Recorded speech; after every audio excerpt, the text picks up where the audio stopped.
It's Friday, January 11th.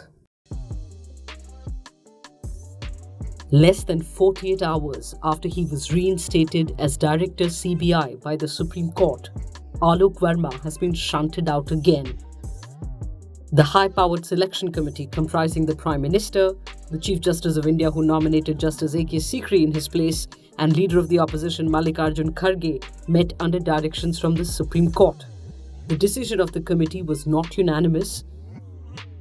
Kharge, who reportedly insisted that the CBI chief be heard by the panel first, dissented with the decision to remove him. Ahead of the meeting of that committee on Thursday, Congress President Rahul Gandhi alleged the Prime Minister was, quote, in a hurry to sack the CBI chief because of Rafale. One of the petitioners in the Rafale case in the Supreme Court, Prashant Bhushan, also alleged the government feared Verma would file an FIR in the Rafale case, and he was removed to prevent the agency investigating the matter.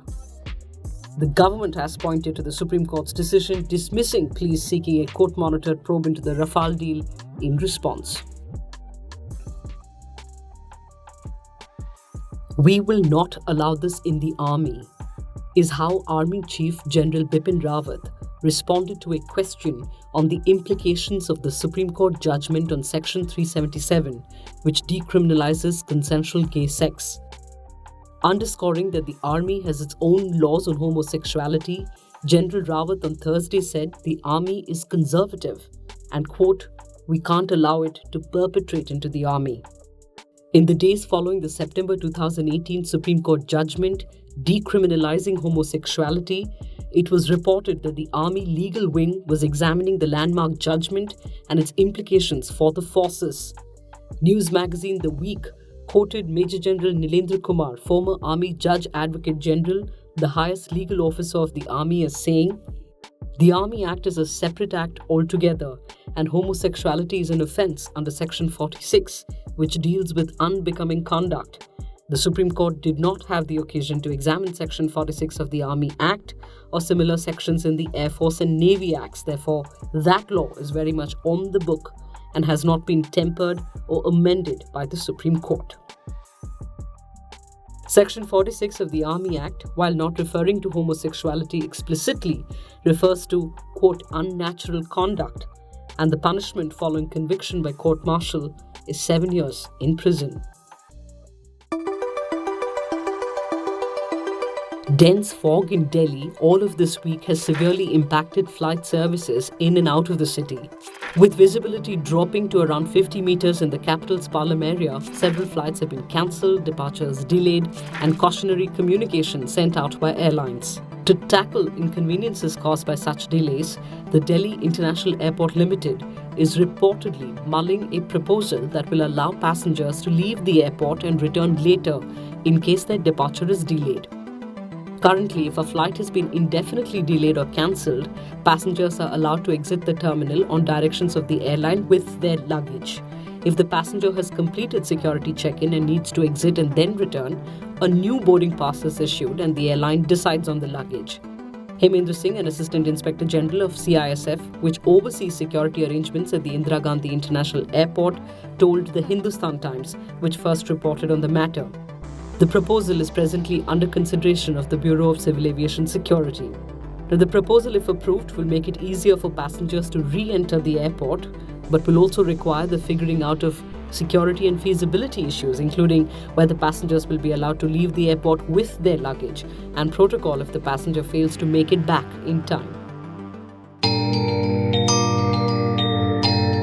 You would perhaps recall that in 2015, the Allahabad High Court had passed an order directing that all government servants in the state, which includes members of the judiciary, top bureaucrats, and people's representatives, must send their children to government-run primary schools. The court's rationale was that such a step would ensure that officials concerned become aware of the problems at the basic education level. They don't care otherwise, since they have access to and can afford private education for their children. The order was criticized in some quarters as judicial overreach, but the point was well taken. Now, The District Collector of Tirunelveli, Tamil Nadu, 2009 batch IAS officer Shilpa Prabhakar Satish is being applauded for setting an example by opting for an anganwadi for her daughter to study. When asked about her decision, she replied, "We, that is the government, are the ones who promote anganwadis, no?" Each one of the anganwadis in Tirunelveli has good teachers who are quite well equipped to take care of the children. We have good infrastructure and play material. It is a kind of an integrated child development area. There are nutritional development centers. PTI quoted the district magistrate as saying, It is not uncommon to see such posts on Facebook, WhatsApp, or Twitter. The messages are often dire and urgent, sent by panicking relatives of patients who've been asked by the hospital to find a matching donor for an emergency medical procedure. There are websites, forums, and even apps to facilitate emergency blood donation. But blood collected this way is almost never used on an urgent basis. For one, it takes at least 1 day to test for compatibility or infections. While donors think they are donating blood to be used for the patient who called them, the blood actually goes into the blood bank as replacement. According to the National Blood Policy, hospitals are not supposed to ask patients or relatives to arrange for blood, but replenish the stock in blood banks via voluntary blood donation camps. In practice, though, it rarely ever happens. This is despite many states in India having excess blood. Nationally, against a requirement of 1.2 crore units of blood, around 1.08 crore units were collected in 2015, a shortage of 11.5 lakh units. As per the National Blood Transfusion Council rules, it is illegal to donate blood non-voluntarily or for money. So why do hospitals coerce patients to get blood? While some say it is for the sake of convenience, others claim it is done for profit. When patients require blood, most times it is only for the red blood cells. Donated blood is usually segregated into 3 components: RBCs, platelets, and plasma. The shelf life of RBCs is 35 to 42 days. For platelets, it is 5 days, while plasma can be stored for up to a year. It is lucrative for hospitals to use the remaining components on other patients.